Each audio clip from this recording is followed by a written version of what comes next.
All right, you're good to go. Good. My name is Josh Koch. I'll be talking to you about the landfill at the Steuben County landfill. And there will always be a need for landfills until new technology or new research come about. We're always going to have a way of dealing with the waste that humans produce on a daily basis. Waste is it always needs to be dealt with safely and in an environmentally friendly manner. Landfills have become safer thanks to advances in new technology. Like back in the day, there used to just be open dumps, and people could basically come in and dump whatever they wanted into the landfills. There was no environmental precautions or anything taken into effect. The dumps were open. There was issues with rodents and other animals getting into it, spreading diseases, and leachate getting into the groundwater. Potentially could harm a bunch of local populations of people. And also there was issues with the gases that the landfills were putting off in the past too. They weren't controlled at all, and just putting a bunch of methane right into the environment. Methane is a greenhouse gas too, which added to the global warming aspect. The Steuben County landfill is an example of a closed landfill, which means there's a layer of clay on the bottom, and then on top of the clay there's 2 layers of waterproof liner that doesn't allow the leachate to go through the trash and get into the groundwater. And there's drainage systems that are in place to control the leachate and direct it to where it can be handled safely. And the trash nowadays in closed landfills is covered on a daily basis with dirt. This keeps the garbage from blowing off, getting onto the neighbor's property, and also keeps rodents and other potentially disease-carrying animals and insects off of it too. And all around the Steuben County landfill, there's also a high fence that catches most of the garbage that the wind takes and blows off.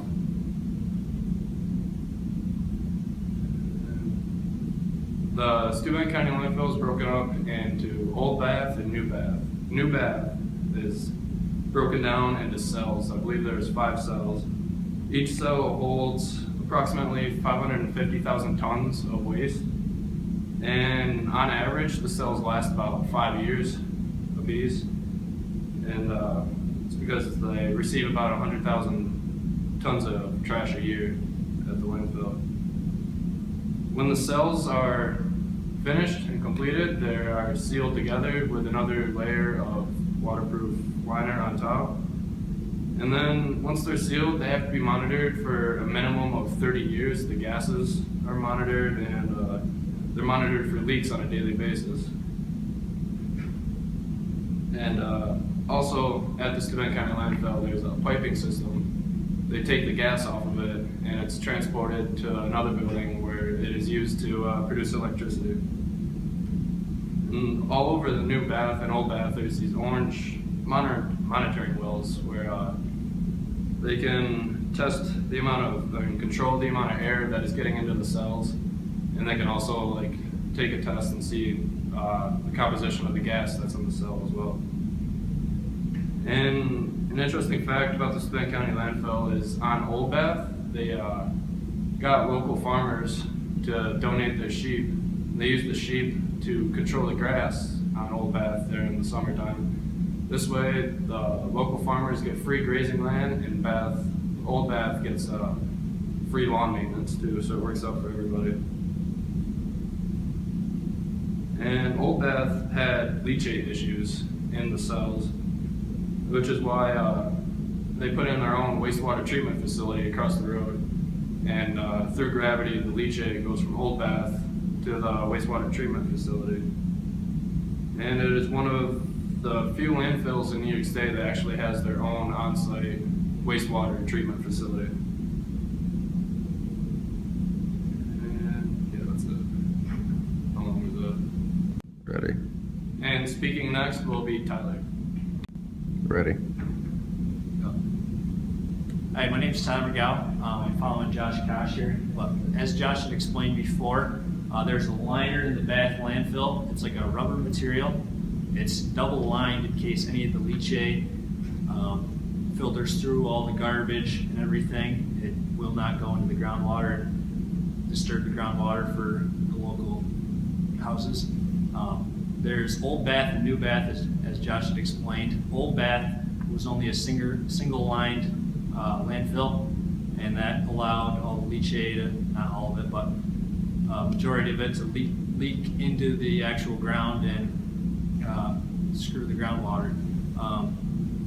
If leachate does reach this liner, it will filter down into this perforated pipe, which is designed for the leachate, and it's gravity fed into a tank that's at the bottom of the landfill.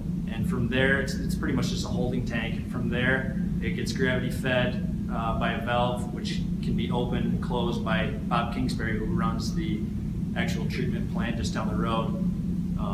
And down at the treatment plant, which is one of few in the state of New York, not every landfill in New York has an actual treatment plant, but once it reaches the plant, it will go into this big pipe that has another valve there that you can see, and that just goes down into another holding tank.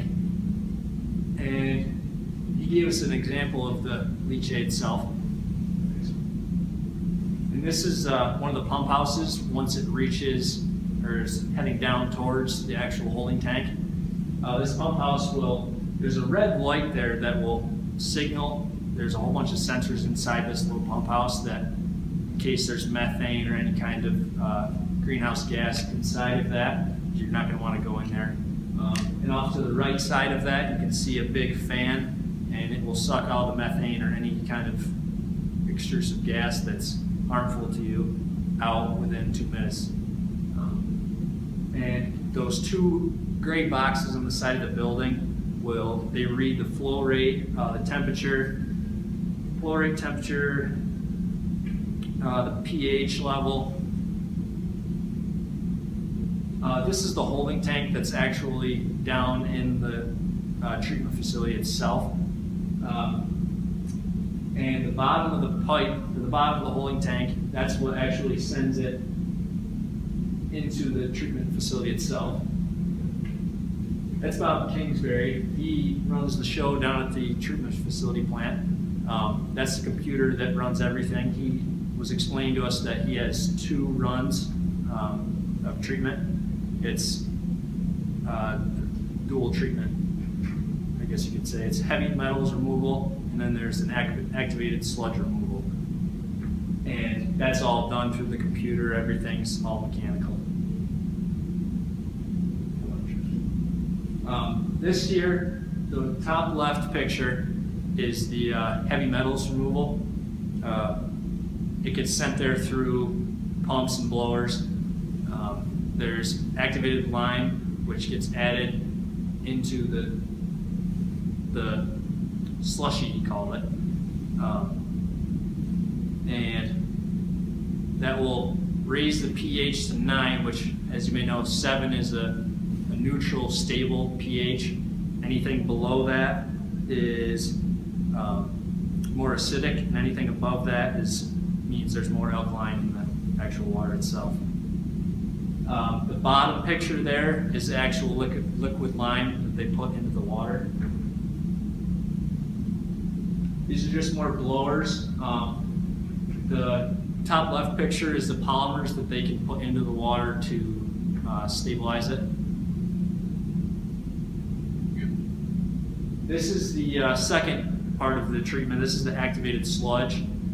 But just before it gets to this activated sludge process, there's a quiet time with the heavy metals removal, which after the actual slushy, as Bob called it, there's a settling time which allows the heavy metals to settle out before the water gets sent out through pumps and blowers again into this activated sludge process.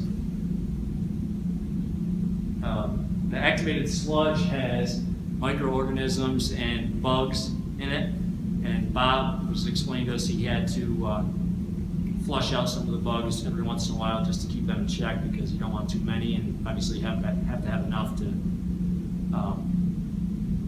kill off the organisms. This is just another set of pictures of all the pumps and blowers where it gets set in between each step. These are all electronics. This is the set of electronics throughout the building. This is the press, the sludge of activated sludge and the heavy metals. It gets put in here and then it gets pressed. Once it gets pressed, it drops down into a dump truck and then it gets sent back to the landfill. A little more after this, Josh is going to be explaining more about what you're going to be doing on the stick. Ready. Following me is going to be Josh, and he's going to be explaining a little more about the recycling of the actual gases and others that come through the landfill. Okay, hello, my name is Josh Mitchell. Today I'll be talking about recycling and energy generation at the Steuben County landfill. Recycling can range from glass to electronics to even oil. The energy generation comes from the collection and conversion of landfill gas to energy. The Steuben County landfill recycling facility is open 7:30 a.m. to 3:30 p.m. Monday through Saturday. First, we'll start with plastics. What is acceptable? Type 1 plastics and Type 2 plastics are acceptable, and these are the highest profiting and the easiest to deal with. Before you bring them to the landfill, it is asked that they are rinsed and the tops are removed. What is not acceptable is anything that is a wide mouth plastic food container, such as cottage cheese, yogurt, or medicine bottles. Next is glass. What is acceptable is clear, green, or amber glass, and they must be separated by color. And clear glass is provides the most profit. And before they are brought to the landfill, it is asked that they are rinsed and metal tops or rings be discarded. What is not accepted is anything from Pyrex to window glass, ceramics, or anything that is auto glass. Next slide. For metal food cans, it's all canned food, including pet canned food. And how you can repair is just like plastics and glass. They ask that they are rinsed, and just like plastic and glass, you do not need to remove the labels. Things that are not accepted for metal canned foods are aluminum cans, aerosol cans, or paint cans. Now on to cardboard. What is acceptable is clean and corrugated cardboard. What they ask you to do is not stack them higher than 1 foot or wider than 3 feet. What is not accepted is anything that has a waxy or glossy surface on there. Next slide. Okay, mixed paper. What is acceptable is a wide variety of mixed papers, newspapers, phone books, catalogs, and even junk mail.